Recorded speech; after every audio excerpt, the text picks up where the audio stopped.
You're listening to the He Shoots, He Draws podcast, the show about photography, design, creativity, and more, with your hosts Dave Clayton and Alan Hess. Hi, welcome back to another episode of He Shoots, He Draws. And it's not often we have people back on the show, but when we do, we make sure that they're very special. I've got a guest who I first saw on TikTok and Instagram. He's been on the show before, and it's almost exactly a year to the day when this episode goes out that you were last on the show. It's our anniversary, isn't it? Yeah. So congratulations, we made it to a year. Welcome back, Mr. Barnard. How are you? I'm very good, mate. Thank you so much for having me back. You know, I was listening to episode again this morning from 1 year ago, and my goodness, how much has changed in 1 year. Loads to talk about in this episode. There's all sorts has happened. Yeah, I was going to start with, so James, what have you been up to? What haven't I been up to? Honestly, that was such a nice little recap to re-listen to that episode again. And this is, you know, it's like a little diary entry just to see how things have changed after 1 year and how foolish I was thinking, you know, some of the things I said. But honestly, it's been a whirlwind, an absolute whirlwind. And you've been a massive part of that. So it's nice to come back 1 year later to talk about, you know, how it's all gone. And we'll catch up on a few things for sure. Yeah, definitely. I mean, when I met you, you were working as a waitress in a cocktail bar. Lovely. I've been getting my kids into this old style music. Actually, they're loving it. Like my daughter's 4 now. We're browsing YouTube and she's listening to like Annie Lennox is her favorite at the minute, and it's so amazing to rediscover those artists again through your child's ears. It's just a lovely little little thing to experience. My kids are the same, but they kind of refer to it as like music from the olden days. Yeah, well, that's pretty insulting, isn't it? Mad. I know. Well, yeah. So, I mean, the last time we spoke, obviously you were just growing TikTok and Instagram. You know, you'd had some success so far, and you were starting to build kind of your brand. But I mean, shit, man, a lot has happened to you, and I guess my first question is, going from now and going backwards, is like, how does it feel now that you are so much more well known than you were back then? It's amazing, mate. Honestly, so much has happened. So many doors have been opened thanks to the success that I've had on TikTok and Instagram. Like last time we spoke, I was doing pretty well on TikTok. Instagram was a little bit more of a slower burn. And pretty shortly after our podcast, I had a video hit something like 15 million views on Instagram. And my account went from like 8,000 followers to 100,000 followers in 2 weeks. Wow. It just exploded. So obviously, like doing the kind of the TikTok based content totally worked for Instagram. That sort of short form video marketing, those 1 minute long TikToks were just being reposted to Instagram, and they killed. And like, I got a huge following from that. And off the back of that, I guess because, you know, Instagram is a bit more mainstream, or was at least, I've just had so many more people reach out. So not just in terms of clients, but other opportunities as well. So I've done a couple of public speaking gigs. I'm now partnered up with Adobe. I'm like a product ambassador for Adobe. I've done Adobe live streams. I've done 6 Adobe live streams officially with their live stream channel. A guy called Flynn in Australia here messaged me and was like, you got to get on the APAC channel because we have nothing between, you know, the hours of 12 to 2 p.m. Australia time. Everybody else in the world is in bed. So please come on and do some live streams. And it's been great for me because I get to kind of practice my, you know, public speaking. I get to do it, actually, like basically host a live TV show for an hour, which is amazing. So I was always doing sort of Instagram live stuff before, but this on a more sort of official level was just game changing for me. And so much has come from that. Loads of contacts at Adobe, loads of paid partnerships, and just loads and loads of client work as well. But that's what's lovely though from that. It's obviously, I first saw you on TikTok, and straight away, it's like I said to someone the other day, you won't always be you'll see someone, we won't naturally warm to them, and then other people you will. And I'm like that in the industry. There are certain people who I've either not met or not seen enough of them, or they just don't resonate with me. Mm-hmm. But you did. There was something about the way you delivered it, the content you were doing. It was so much better. That I think you had a great start anyway. You had a great platform to start with, to build on. And now from a point of networking where, like, people joke, oh, I know someone, or I know someone. Like, you're the same now, mate. You're opening up doors. You're making contacts, not just with clients, but with colleagues, peers, people in the industry, people up high, people who follow you. You got to meet Chris in Brisbane. Well, and now let's talk about that for a second, can we? Okay, so just to let your audience know that, like, how much you've had my back over this last year. You personally have opened all sorts of doors for me. I had to write it down. Okay, so I actually wrote down everything that I think you've personally done for me. Signed merch from Draplin, Adobe Max 2022. You got me a signed book from Chris Do, which then led to a conversation with him, which led to then me actually meeting him in Brisbane. You send me illustrator tips daily, through my Instagram feed. So if I'm struggling for content ideas, I've always got your sort of backup. Astute Graphics, you put me on their radar, and I've done a couple of paid partnerships with them. And the biggest one, you tagged me in a post on LinkedIn with the senior events manager of Adobe Max and said, how about we get James Barnard to talk this year? And off the back of that, pretty much, I am now speaking at Adobe Max in 2023. So there's just a little short list of all the, this blossoming bromance and what it's done for my business. But that's the thing I love about the industry is, we've all got to help each other, and sometimes just those small things I say they go a long ways. You were already doing the work, mate. It's just a case of trying to get those connections going, because I knew you'd get on with Chris. I know you'll get on with Aaron. You're already on Adobe's radar. It just sometimes needs a little nudge for someone to just, look back over there, because that world of content, it's like moving so fast. I think every once in a while, and I've always said this on the podcast, like, just respond to people on Instagram and TikTok. Just say thanks for the video, thanks for the content, or just send a nice tip, or just help. And I think, I'm pleased I've been able to do stuff for you, but it's just like, it feels like you're my mate, and I do that for my mate. Yeah. Well, I'm a bit worried, actually, because of all of the beers that I'm going to owe you when I get to Adobe Max. I think I'm going to have to buy the bar tab for the night. But I'm looking forward to actually meeting you in person when we finally get there.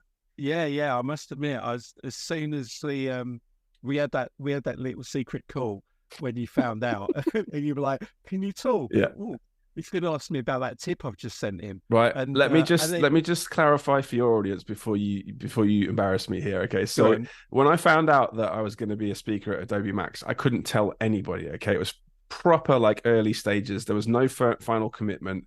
I could tell my wife about it, and my wife's sick of hearing of all my success stories now. She can't stand me. So I was like, who can I tell? I'm so excited. And I thought, right, let's have a quick chat with Dave. And then you picked the phone up at, I think it was like 11:30 at night your time, because I'd just found out, and you were all like disheveled with your hair all messy, and you just got out of bed to come chat to me. But honestly, I was so excited, I didn't know what to do. I was like, okay, I got to tell someone, and you were the perfect candidate. So thanks for being my sounding board. Oh no, mate, I was honestly so chuffed for you. It was like my brother ringing me to tell me something that really good had happened. But, and we're both under NDA, so it's all cool. We can talk about anything Adobe that's off the record.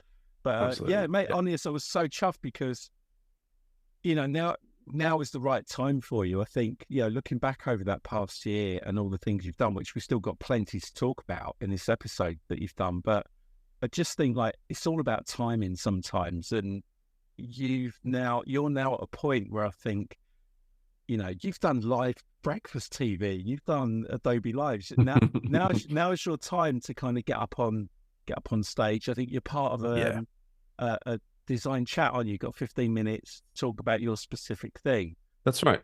Yeah. This won't be your first Max, and it's the thing. I'm glad that they're getting you over there. I think, as a designer, it's a great event to be at and network and meet those people from Adobe and meet those other creatives and speakers, and you're on par with them. I remember the 2 years I was online at Max, and it was such a huge thing to call myself an Adobe Max speaker, even though it was virtual. But to see your image on that page, and then, like, aside from being alphabetical, you're not up there alphabetical. You're up there out of status. Yeah, they added me. I'm still sort of blindsided by the whole thing, but they added me as a headliner. Okay, so on the homepage of the website, there's Aaron Draplin, there's Chris Stowe, there's Annie Atkins, who's also a hero of mine. You know, the prop Yeah, making film industry. I've got her book. I've followed her for ages. A couple of rows underneath that, and there's me. And like a year ago, I was like barely anybody. I had like 2,000 followers on Instagram, and like, what has happened? And honestly, it's an absolute dream come true. I've got to say, like, I really, really put the feelers out to Adobe. I was messaging all of my contacts there, going, "Do you know if I can get there as a speaker?" Between us as well, I was almost certainly going anyway because of the Adobe Express ambassadorship that I'm part of now, and they were going to fly out a few people, so I was probably going to get to go, which is incredible. But to be able to be flown out there, hotel for 4 nights or however long it is, full pass, extra bits and pieces, a bit of spending money, like it's like a proper like moment for me. And it's like being an Adobe Max speaker lends so much credibility to me and my business now. It is beyond exciting. I get, like you said, I get a 15-minute slot to talk between a couple of other pals of mine who are doing some presentations in a session called the Super Sessions, which is basically right after the keynote on the first day, in front of something like 1,500 people. I just got to come up with a talk now. I think you're in. You do. Paul Tranny is part of it, isn't he? Yeah, that's right. Yeah, He is the evangelist. Yeah, Paul's such a lovely guy. I remember, do you know, there was one Adobe Max, he did sneak peeks, and it was Tiffany Haddish was the guest speaker. She absolutely took him to the cleaners. Really? She was flirting with him so bad. She had him squirming. She knew exactly what she was doing. And Paul being the professional that he is, was just like trying to hang on in there, trying not to be embarrassed or. But right. he's a consummate pro anyway. But yeah, maybe I'll have to flirt with him a bit then. Yeah. But that's great. Amazing. It's great, and I think you've got so many things you can talk about now. It's like, I know you said we'll talk about the book idea in a minute, but now you've got this experience. You know, your client base is increased, and like we said, your contact base is increased. You know, when we first chatted, you just got those logos, which I think we can see maybe one or two of them behind you that were in the Logo Lounge book. We've got the Logo Lounge 14 coming up soon. Yeah, I have a few entries in that one. So, not accepted yet because they haven't announced it. But fingers crossed I get a few. I certainly submitted enough, knowing full well what it did for my business last time I got in there. But that's exciting as well. So, let's hope that they announce the book details soon of that one, because I'd love to be a part of that again. But just honestly, the opportunities from that experience alone were just insane. I think when I got that first video that went viral, I had something like 70 leads come through in a single day. And I've tried to keep that kind of train of content running to keep those leads trickling into my business. And ever since then, I've been booked 3 months solid, at least for the entirety of that, duration of since those videos first sort of took off, which is just great. But I'm in a position now where I'm having to sort of turn down. Well, I'm losing work. Like, I just lost a job today because I can't fulfill a logo project in time. They need something done fast. So a few months ago, I hired as an assistant, which was a huge step for me. I actually got some help to kind of help me get these jobs through the door. I'm still sticking to the sort of the previous sort of time scale for logo projects, but she's actually helped me do things like client presentations and logo export, a lot more of the sort of grunt work that's just really just not a great use of my time. And she's actually even, she's her name's Beatrice. She's from Würzburg. She's actually from Romania, but she lives in Würzburg, Germany, which is so incredible because when I send her a job, I'll go to sleep at night, wake up in the morning, and it's done. And I can send a client presentation straight off to a client with usually very minor tweaks to the work that she's done. And it's just fantastic. I'm just so annoyed that I didn't do it sooner. It was such a misnomer to be really trying to do everything myself and struggle with it and approaching burnout with all the actual admin of bits and pieces that I had to do. And now I've got some help. So it's just opened up so many doors for me. It's great. Yeah. Did you find, because I remember when you obviously put the call out for assistance, were you like, what was your feeling of burnout? What was that inundated with people wanting to use you? And I'm sure there was there's a huge percentage of time wasting in there. If people want it cheap, free, They want James Barnard to do it for them, but they've got no budget. Were you starting to get to that burnout phase where it was affecting you mentally? Definitely. I was, I guess, kind of early stages in the kind of professional level of my business. Now, I've since partnered up with a CRM platform called Bloom, and they were actually a partner of mine for one of my videos. They gave me access to their CRM system, which has now helped me create a sort of lead generation funnel through my website. So I used to just get an email off someone and have to reply to that email with a templated response, and that was a manual thing I did every day. And now those leads come through a CRM. They go into a little thing. Their details are already added to the system. And now I just press a button, depending on what they've said in their questionnaire at the start, usually around budget. And I'll go, boop, boop, boop, and I'll just deal with all those leads in about 2 minutes. Whereas that would have taken me half an hour to an hour each morning to try and just to tackle all that admin.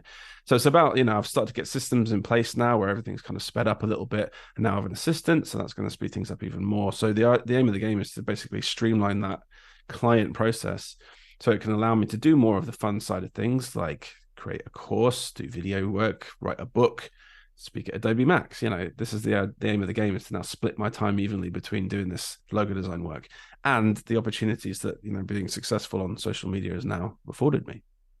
Yeah, and time is such a big thing, because it's a conversation I've with so many designers where they don't really understand the business side. Like, what happens if you do get success? What happens if you do take off quickly? You have something that goes viral and it brings it in, and everyone wants to be the cool logo designer. They're like, oh yeah, I just want to do the one logo and that's it. And they don't realize it's not just a logo, it's branding, it's conversation with a client, it's client management, it's then money, and it's tax, and it's time management. That's, I know you ran your own company anyway, didn't you?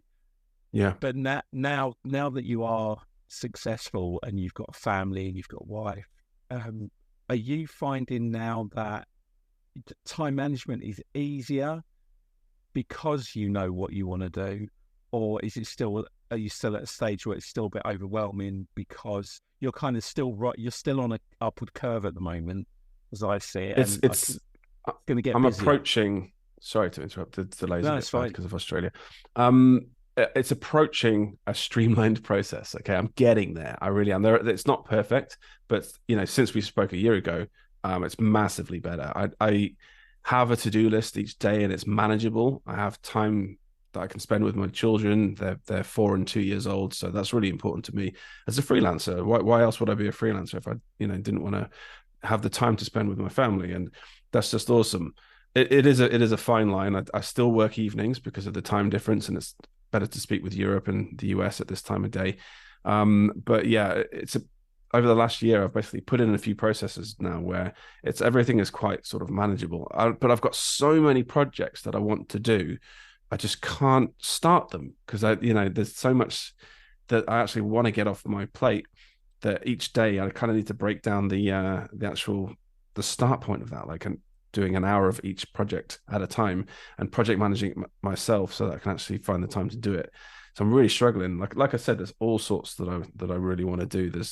I got approached to write a book earlier this year, and we've put that on pause now because Alan Peters is launching a book, and it's the wrong time to do it. That's not the reason. His book, by the way, just looks absolutely amazing. I kind of didn't want to compete with that. And also just finding the promise of the book, like if I was going to write a book, I want to be writing a book about logo design, and I want to be able to be like the person to speak to about that. And it's difficult to find a promise like what this book will do for you when you've got books like books by James Martin and books by Alan Peters and obviously George Buckhorn and all the legends and David Airey who are all out there have already done it. And what new can I bring to the table? So I've had a few ideas around that, and it'll definitely take some time to kind of massage out of me. But doing that alongside client work is a big undertaking. So I'm trying to split my time directly in half to focus on these personal projects and keep the client work, trickling along as well. So I've got at least some beer money trickling in.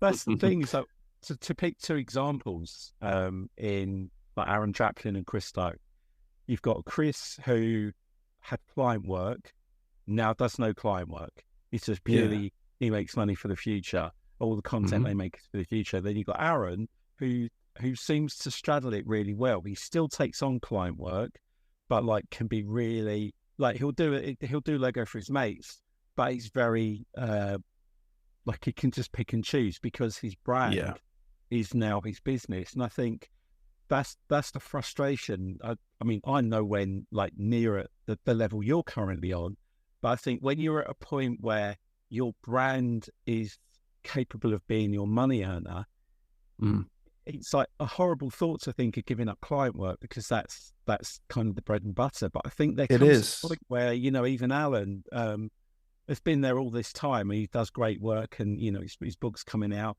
But I noticed like only 6-7 months ago, he put the call out saying, hey, can I be on some podcasts because I need to elevate my brand?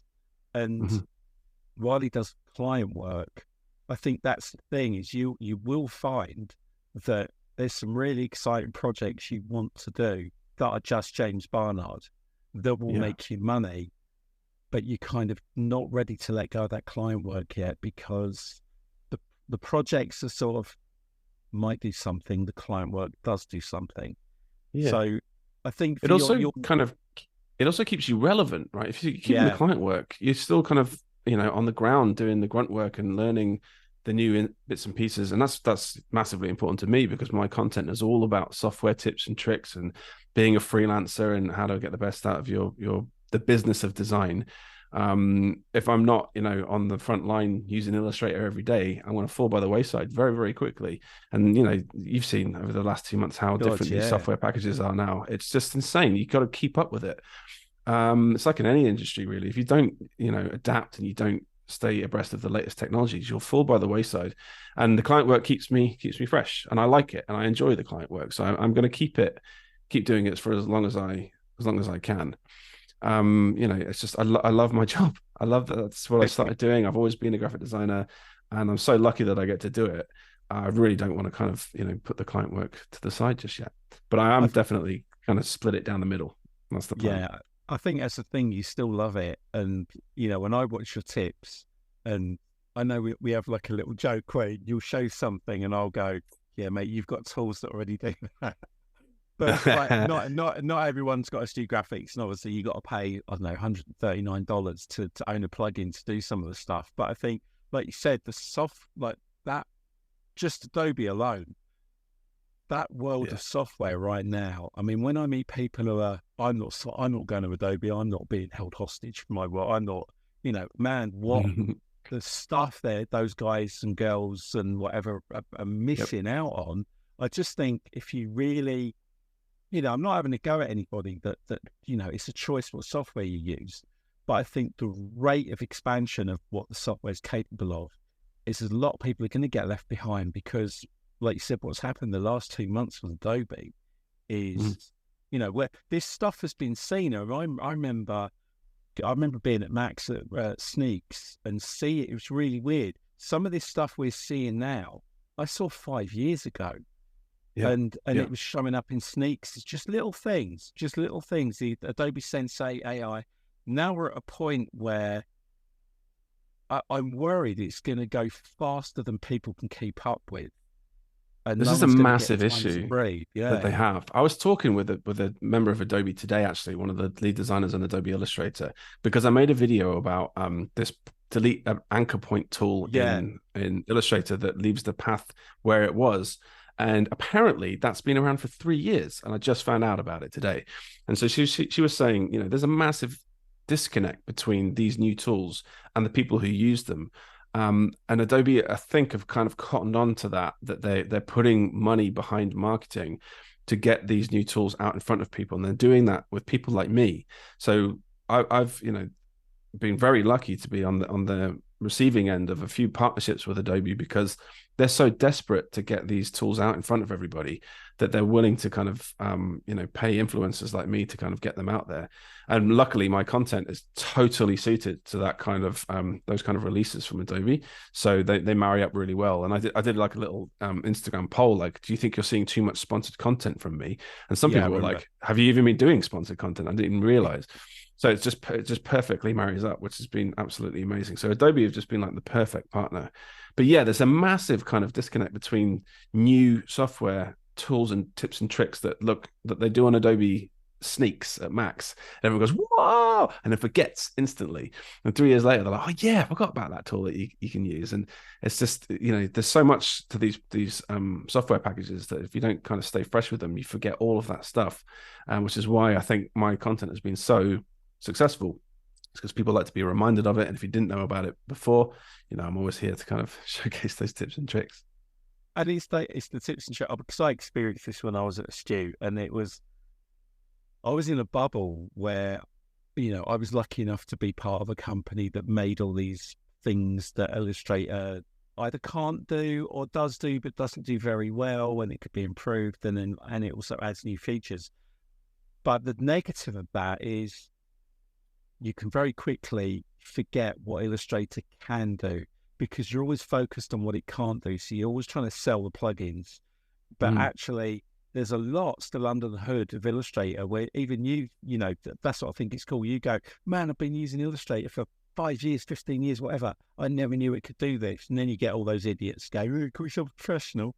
Yeah, they drive me nuts. But it's so annoying. Can we just talk about that for just a second? Because it's so frustrating when you do a post and someone goes, how can you call yourself a designer? You didn't know this tip. It's been around for 10 years. What kind of a designer are you? And you're like, for God's sake, you don't know what you don't know, right? And I'm not embarrassed to say when I don't know about a tip, or I haven't experienced something, or maybe I've missed out on something because the marketing wasn't there on that new feature. I'm finding like lots of new designers are pulling me up on things that I didn't know because they're getting taught it, because they're fresher in the software, and they're starting with packages where I learned on Adobe CS3 or CS2 or whatever it was, and now that's been added to over the years, and these little things have creeped in that I don't know about.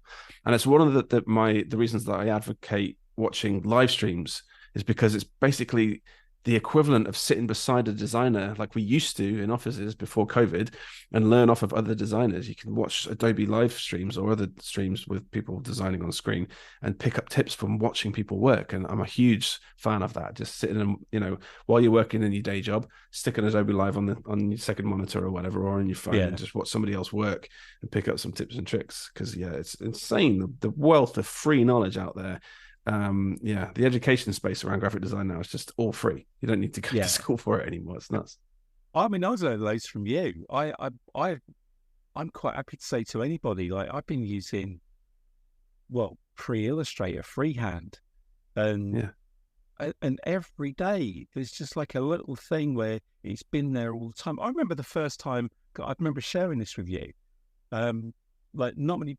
I'll tell you what, here's how to catch Illustrator users out and go, oh my God, you don't even know that. Ask them how often they use the appearance panel. And then, Oh, you don't use the appearance panel, really? Well, what's the appearance panel? I watched an Adobe live stream by somebody called Jack. I can't remember their last name, I'm sorry, but they're a regular on Adobe Live, and they did a whole hour-long session about just the appearance panel in Adobe Illustrator and how much you can do with it. And I was watching it going, what the hell?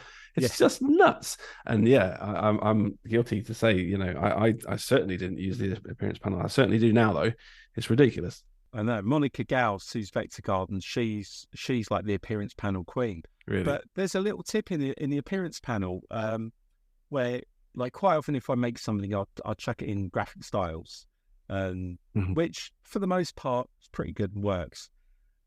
But I never realised that when you're creating like a bunch of styles for something and you got them all shown in the appearance panel, then if you go and like draw another shape, if you go to the appearance panel, there's like a little circle to the left of what you'd be creating. Yeah. If you just click on that circle and drag it onto the thing you've just drawn, it applies the style.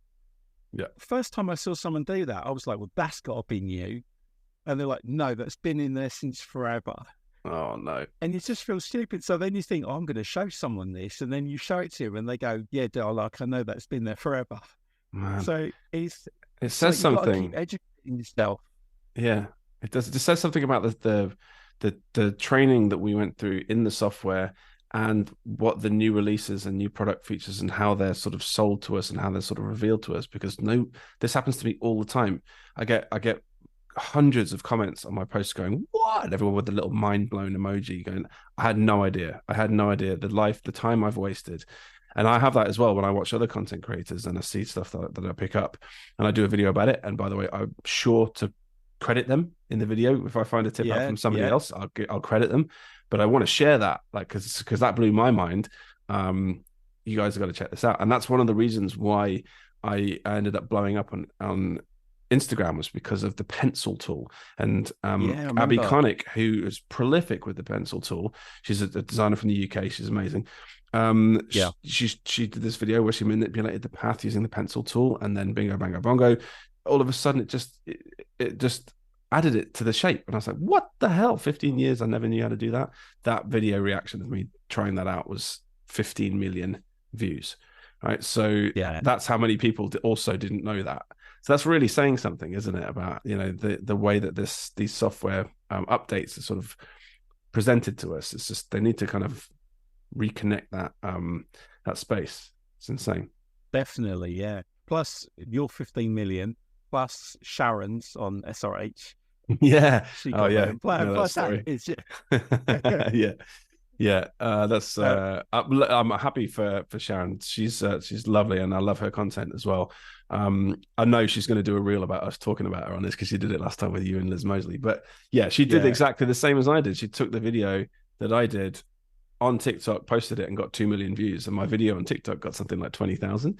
So that's TikTok and the slot machine that is their algorithm, isn't it? You know. Yeah, I'm actually going to have Sharon on the podcast. Are you? Great. Because I love what she's done with it. It's like she just talks about her business, but she's like so natural, and I think that's where I think you've been successful, because I'm going to blow smoke up your ass now.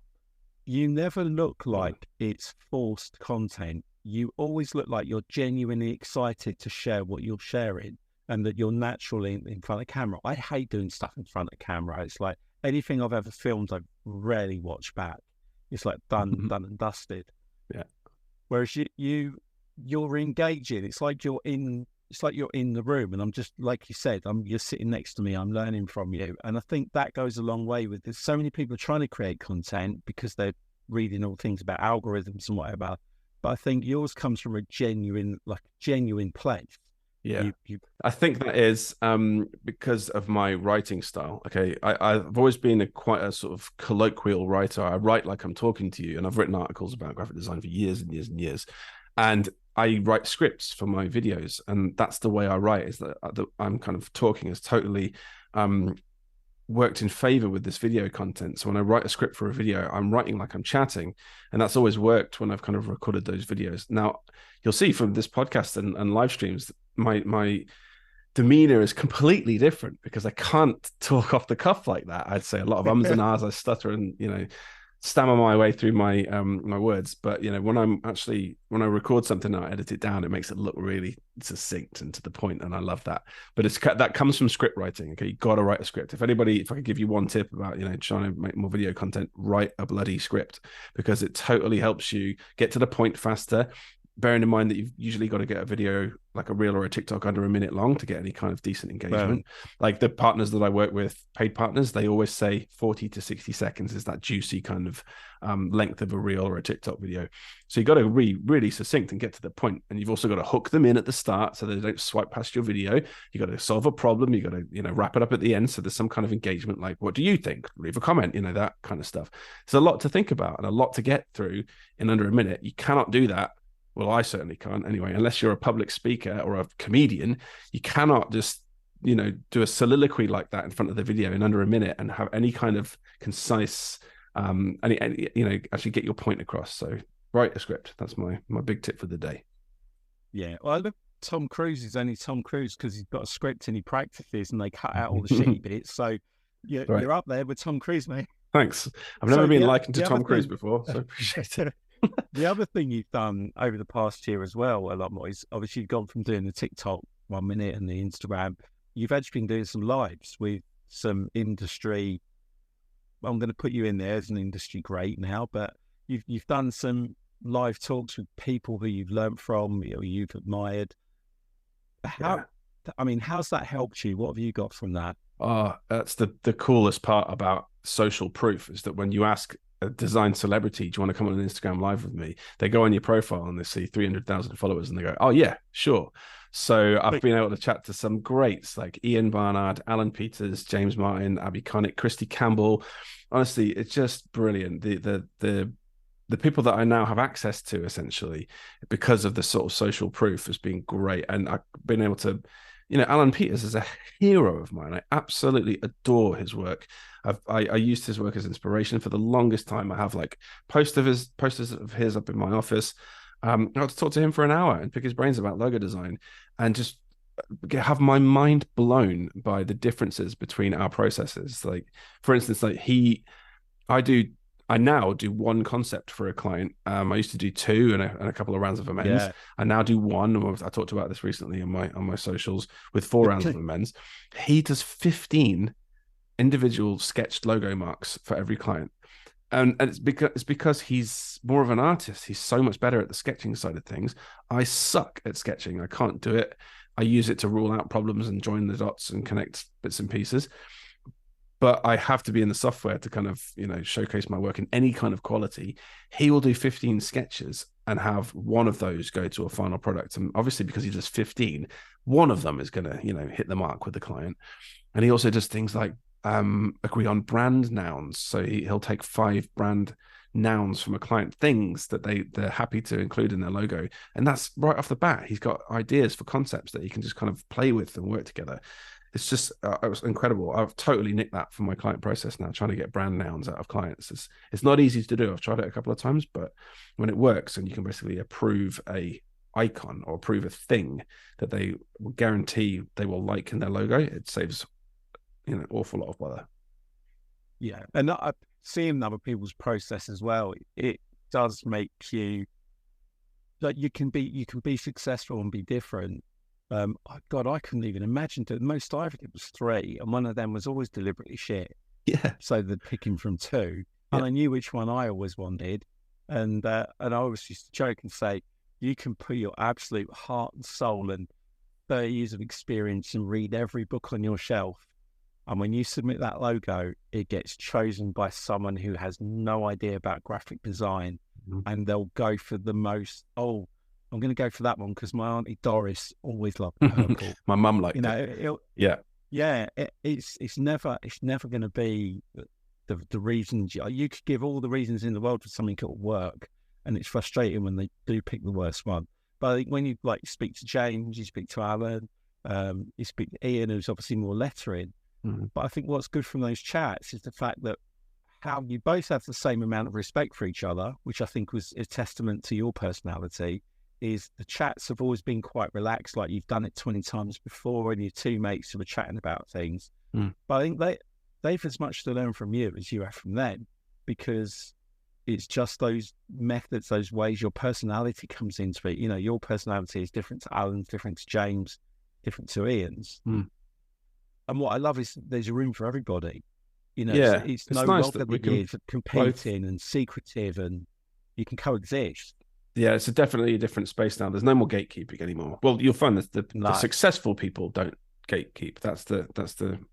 That's very clear. Sharing the knowledge, so we can all grow is the way to do it. And even like with these other content creators that I've now met, we do each other's bits and pieces. We go on each other's podcasts and live streams and whatnot. And we always return the favor. And if someone has something to plug, I'll drop them a link in the story or something like that, and it all comes back around.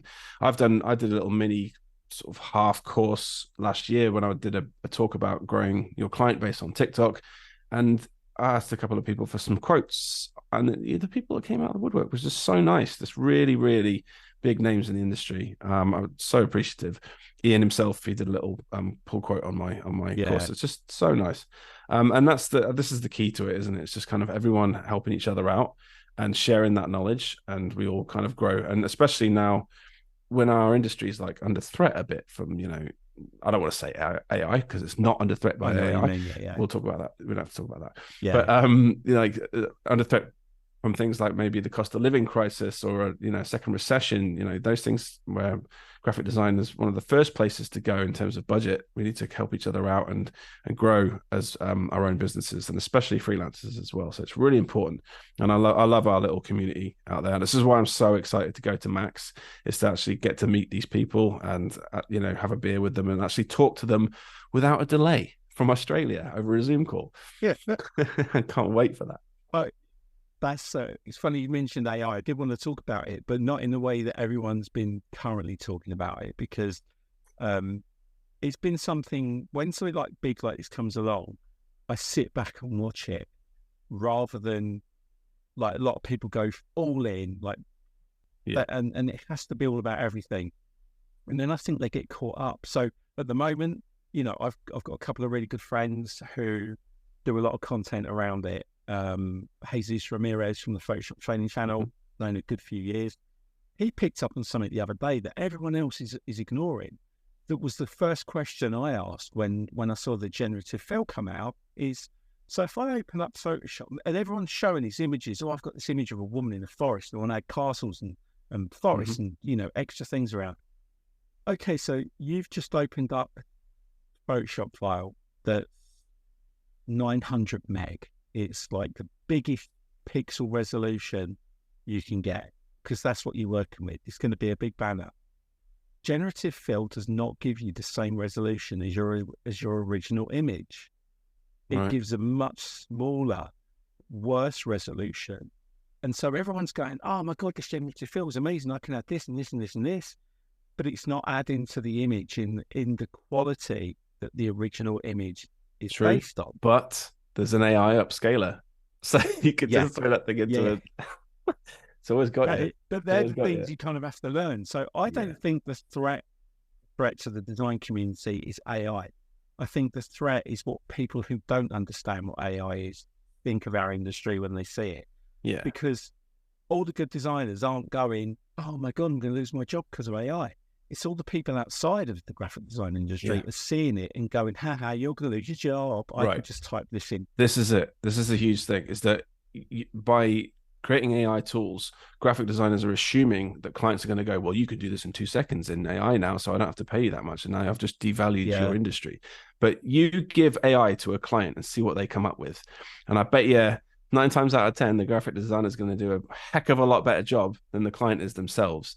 So I guess that's going to be the first port of call, is if a client ever says to you, oh, well, you can do this in AI really quickly. And well, go ahead, do it yourself then and see what happens, because you're going to get some crappy results. And this is my whole thing about AI, is that we as graphic designers will always get better results than civilians. I don't call them civilians, non-graphic designers, right?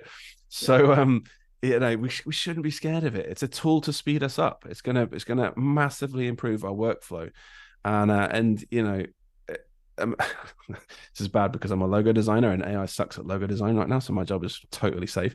But it's coming. It's definitely coming, and I need to keep on top of it. I'm just very lucky at the moment that if you put like a logo design concept into it, like a prompt, the results are awful. It still needs, it might give me an idea, like say ChatGPT might give me an idea for a logo or a concept, still needs my skill as a designer to pull that design out and extract the most from it. And that's the thing, as long as we stay on top of it and don't just shun it and try and have it regulated and blackball it, we stay on top of it, keep an eye on it, use it in our workflow, incorporate it as much as we can, and it'll be a lot less scary, and we'll get better results than your mum and pop. It's a bit like artificial crowdsourcing, as I see it, because it's going out and pulling together everybody's thoughts and coming up with, if everybody thought about the same thing, what would we get? It's a bit like that phrase, if a committee designed a horse, it would look like a camel. Yeah. Because it wants to add all the things. And I quite like it because it's fun to see, like you say, if you put a prompt in for something, it's fun to see what it comes back with. Because it's kind of an idea of, well, I guess it's sometimes what people think that would look like. I mean, it's rubbish with words and rubbish with logos. But then when you look at, like you said, okay, the recolor, generative recolor is quite a fun thing to do because you don't want to spend an hour messing around with different colors. It's a good way to just look at how something different could look. When I used ChatGPT, I was a Create Pro. And on my InDesign files, I did all my tutorial stuff. I just used ChatGPT and said, write a 5-paragraph review of this film, or write a 3-paragraph review of this book. The text side of it is really good. But on the graphics side, I mean, Firefly is, when your kid wants to tell you about the dream they had last night, and you really don't want to hear it, but you love them anyway. Yeah. Or anyone wanting to tell you a dream, you really don't care. But Firefly is where you put your dreams to see what they look like. They should use that. Everyone wants to go on the website. Yeah, no one wants to go to Firefly and put a forest with. It's always got to be a purple gorilla riding a tricycle in a forest on the moon in winter. When would that ever be a thing? It's the starting point of a project, isn't it? You use it as like maybe an ideas generator to build the starting point, but you certainly don't use that final product in a client, poster or something, because good God, what it would come up with. But this is why generative fill in Photoshop is so much more fun, because you're taking an existing image and doing your stuff to it, and that's going to save us time. So there's ups and downs of using both, but I see like AI as like it's like an ideas generation thing now for me. Like I'm using it as like kind of trying to build concepts and then using my skill to get to cross that final finish line and get that last 10 meters, because it still takes your professional skill to kind of pull the most out of it. It's exciting. I find it exciting. There's loads of tools out there, and these tools are amazing, and they're already saving me time, like building client presentations, Photoshop mock-ups now, or if I want to put a logo on an interesting background, I can put that into something like Firefly and create a Photoshop template of the logo mocked up onto that image, and I don't have to use stock anymore. So yeah, it's really powerful. Yeah, it's innovation though. When we think back to, you said you started using Illustrator CS3. You look at the innovation we've had in our industry anyway, in terms of all the software and all the tools that we use. You're using a CRM to manage your workflow. Mm-hmm. It used to be a person, but I love the content-aware scale, content-aware fill. Yeah. Subject select. I mean, people used to make 2-hour courses on how to select hair. Yeah. And then, oh my God, yeah. Now it's 2 clicks. 1 click. It's you have to kind of accept that, all right, they are the ways, but I think you need to understand the old ways to appreciate the new ways. If you just come in brand new out of school and you're like, right, I'm going to buy Creative Cloud, I'm going to be a logo designer, let's see what this thing can do. It goes back to what we said earlier about understanding what Illustrator can and can't do before you start using the tools that are taking the skill away from you. And that's why I appreciate all of the books. People can't see me, but I've got like 500 books to my left here. That a lot of them are all to do with artwork created pre-computer times. Lots of beer there, I see as well on the shelves. Yeah, there's a couple of bottles there. Yeah, busted. Souvenirs from trips. Nice. But yeah, I think you have to appreciate the craft. And appreciate the thought process that goes into that craft. Like you said, AI doesn't have soul. So that's right. We can just add it as another tool now. We could talk about this all day long, but I just hate when people are scared of it and they freak out. And we've got to adapt or die. And it annoys me so much when people are like, oh well, it's going to destroy. It's going to take all our jobs, and it's like, oh, shut up. No, it's not. Just stay on top of the trends. Stay on top of the software, keep an eye on it. You'll be fine, honestly. Give it 3 years, mate. You'll be typing in ChatGPT. Create a 1-minute TikTok with James Barnard explaining how to use and it will just go and take all your old footage and it will create a whole brand new video of you, like Max Headroom. Vimeo are coming out with something like that. They launched the other day about a script writing tool. You type your script in, record in one long take, and it edits the footage down for you for a reel or something like that. It's gonna, content creation game is just totally going to change. There's already all sorts of bits and pieces like plugins for Premiere Pro that cut your podcasts together and edit them for you, and it's nuts. And again, it's all about saving you time and getting more content out there. So yeah, I'm all for it. Yeah, no, it's all good. One other thing I wanted to ask you about, something else that you've done the past year that I believe He Shoots, He Draws were your first ever podcast. Indeed. Yeah. So it technically no. So I actually did one for a client called the Sherwood Project, which was an NFT project. So that was technically my first one, but that was like a client case study. Yours was like an actual like proper interview. Yeah, listen to by millions. Yeah. Ours was the first That's listen it. to by millions. A big break. And it's something you've done. Again, it's something you've done a lot of since. You've been on a lot of podcasts. This time, again, it goes back to the time thing. It's great to get out there, but it's another thing you need to add into your process. Obviously, Beatrice having your back now with the extra work, but like doing the podcast, has that been something else that you've learned a lot from? Because I know it's weird hosting to being a guest, and it's quite nice to be able to talk about who you are and your process, and you forget as well, like even me doing this, there are brand new people listening to the podcast every time we put it out. Exactly. Yeah. I love them. You have to keep telling your story, and I listen to all of them, even though I know Thanks. you. Honestly, I know you probably heard the same thing 7 times now, but I can't get enough of going on podcasts. I love it because I get to talk about me for an hour. It's just the most self-serving, big-headed thing ever.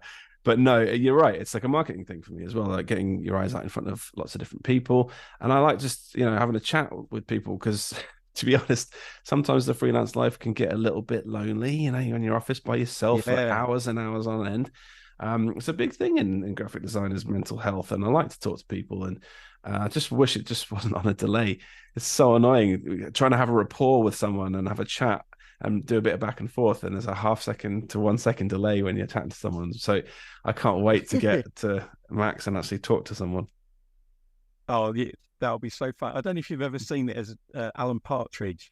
He did a BBC show recently, and there was always this funny bit where he did a live stream to someone and they deliberately put the delay in, and it always made the conversation really, really awkward. But I remember the 80s when they used to go and do TV show or the football, and there'd be like these massive delays. If anyone was in Australia, you'd have to wait like 7 seconds before you got a response. It's so embarrassing. Now, you mentioned this before, but I was on TV in Australia here, doing my interview for Sunrise, which is like an early morning breakfast show, and there was even a delay between New South Wales and Queensland. So at the end of the interview, when they sort of signed off, I didn't actually know whether I was supposed to say goodbye or not. I thought they would just cut away, and they didn't, and they left it on me. So they're like 4 seconds went by, and I sort of went, "Thank you," and it cut off. It was humiliating. So, yeah, thumbs up. was it unbelievable? Oh, it's crazy, absolutely crazy. Yeah.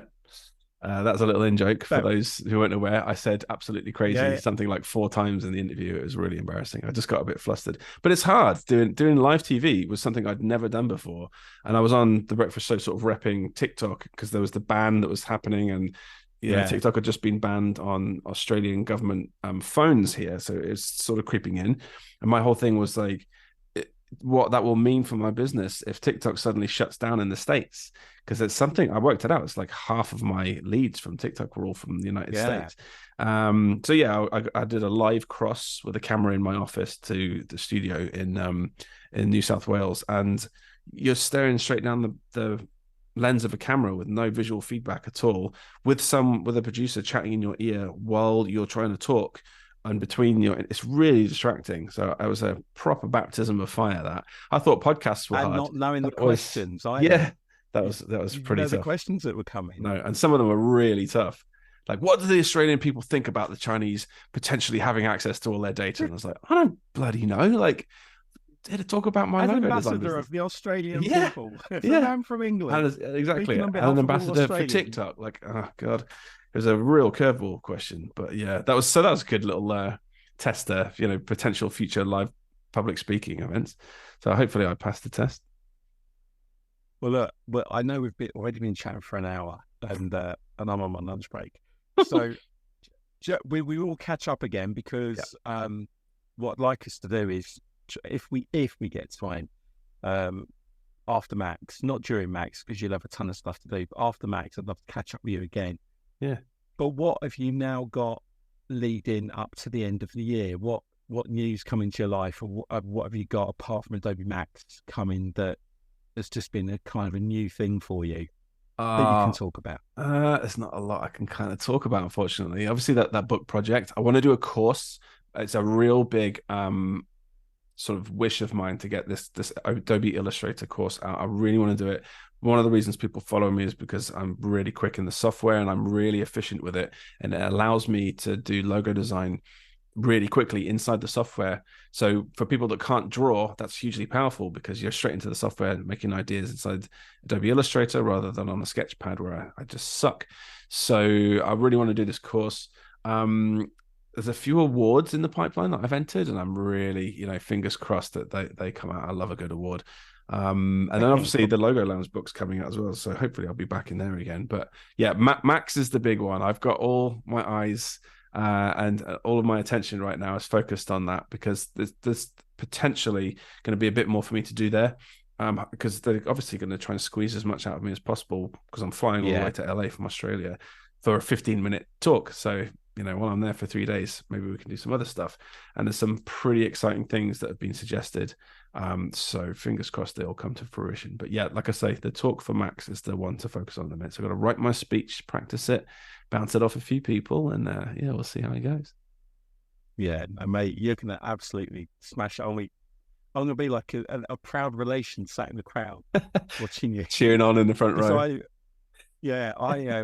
So because I did the 2 online ones and then I did a little 1 hour thing in a pre-con last year with Russell Preston Brown, which was great because I could, tick off that I'm speaking at Max. This year I'm a TA. I did kind of hope maybe because I did 2 years, I'll be able to get a Max session in person, but I think the attendance is throttled again this year. Is it? Until they get back to full strength. Yeah. But I just love being there even as a TA. Yeah. If I just get to sit and absorb and learn and sit in all the sessions. I'll be working with Aaron on his merch booth for 3 days and doing his, he's actually doing a pre-con this year. So I'm going to assist his pre-con, and that's always good fun to learn from that. Yeah. But just to be at Max, and it's going to be so good It's a privilege, isn't meet it? you in person. Yeah. And be around and just hang out with. Yeah, I know a lot of people say Max is expensive. I think I don't like that phrase. Something is generally, is it affordable to you? Mm-hmm. I think when you consider what you get out of certain experiences, I've always said if you can put a little bit away each month from your project, pay for your Creative Cloud, put some money away, definitely invest in going to events, because if you're just going to put a value on what you're going to learn, it's going to be hard to go, well, actually, I can't say that I can justify $1,500 to learn a bit of this. Mm-hmm. From the networking connection side and being at that event, being part of it, it's priceless. It is. To me, the fact that you, for the most part, I remember when Stefan Sagmeister was there, and he's like a design hero, polisher, and they walk past you and they smile and say hello. I was just like, Stefan schoolgirl stopped and said hello. Like, he doesn't know who I am. I know who he is, but it's just so nice that for the most part, apart from like, Quentin Tarantino was at Max one, you're never going to see him. Yeah. But for a lot of the speakers and that, you do get hands-on. You can talk to him. I remember chatting to Annie Atkins after, when I saw her the first time she did Max. She was with a guy from a magazine that I kind of knew. So I went up and introduced myself and said, I'm from the UK and I work with you guys at Future Publishing, and we got chatting, and I tried to introduce Annie to Astute Graphics at the time I was working for him. But she said, like, she doesn't really use Illustrator that much. No. She does it all like physical props. Photoshop. Yeah. But she was just lovely. And the fact you can go up and speak to these people, you are going to have, like, the best time. You're going to be like a kid in the sweet shop, mate. I can't wait. Well, there's bit, very little design networking events here in Australia, but I was lucky enough to go to the Brisbane Design Conference a week or two ago, and just as a taster for Max, it was so cool just to kind of actually chat to other people like me, nerds in graphic design. It was amazing. So Max is going to be like that on steroids. Yeah, I got one selfie. Did I tell you about that? Yeah, I one saw. person, one person recognized me. It's my first time being recognized out in the public. It's a special moment. A lovely lady called Flavia came up and asked to have a photo taken with me. So I was absolutely just overwhelmed with joy with that. It was fantastic. So yeah, hopefully there'll be more of that in Adobe Max. Fingers crossed. I look forward to it. Yeah, definitely. And now you've had your toothpicks. That's big it. cheesy smile. Tightened myself up. That's right. Well, look, mate, thank you for your time. It's always a pleasure chatting to you. And No problems. I know, like, we the stuff we can and can't talk about on podcasts, but definitely looking forward to catching up Well, with you. I'll see you next year, and we'll do another one next year, and we'll talk about it then. Yeah. Well, no, I'll be going through your agent, not Beatrice. I'll be going through your agent next year. Can you fit me in? It'll be because I know Chris. I've never asked Chris to be on the podcast. You just know, even though like I know him to chat to, I respect his thing of, look, I'm super busy. I'm doing a million things. Yeah. I only really talk to podcasts with this following. And I'm nowhere near that following. I wouldn't want to put him in a position to ask him, it's like as a friendly basis, for him to turn me down politely. I know my place. So there are people, I deliberately don't ask. I know Lizzie's doing her 100 no's or whatever. Yeah, rejection. But I'm also kind of, no, look, if it's ever going to happen, it'll happen when it's meant to happen. Yeah, nice. Just be able to go up and speak to him and speak to people. I don't know, mate. From what thanks to you, I got to meet him in Brisbane and I got to pick his brains for 2 hours, and he could not have been a nicer chap. He is. He's very intimidating. Obviously, he's worked in a position where his job has been to kind of grill people on their industries and their designs and give ruthless feedback. And I was very nervous going to meet him, but he was just such a lovely guy. Got to chat to him for 2 hours. All thanks to you. Slid into his DMs and got it all sorted out and drove to Brisbane. And 2 hours later, I was sort of flying high, writing notes, taking notes of everything he just said. But yeah, you should just try him, man. He's a lovely bloke. I'm sure you'd be surprised. And you did a great video with him, which was very funny. That was cool, wasn't it? Yeah. Right, listen, I better let you go. But no, thanks again, mate. And I'm going to put this out on the 6th of July, which is our 1-year anniversary. So I'll point everyone to your Instagram, your TikTok, and all your other wonderful places, your website. And is your TikTok video class thing still available? It is. Yeah, you can find it at barnard.co/TikTok. If I remember rightly, it's been a while since I've checked it out now. The thing is, obviously, I made that in October last year, and we're in June now, July. It's going to be out of date.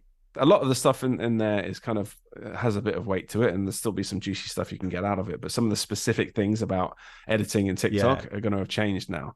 So, but if you go on my website, sign up to my newsletter, there's a free ebook version of it. So just get that. You don't have to pay for the full one. Brilliant. All right, mate. Well, I will see you in a few months. Cheers, man. See you, Max.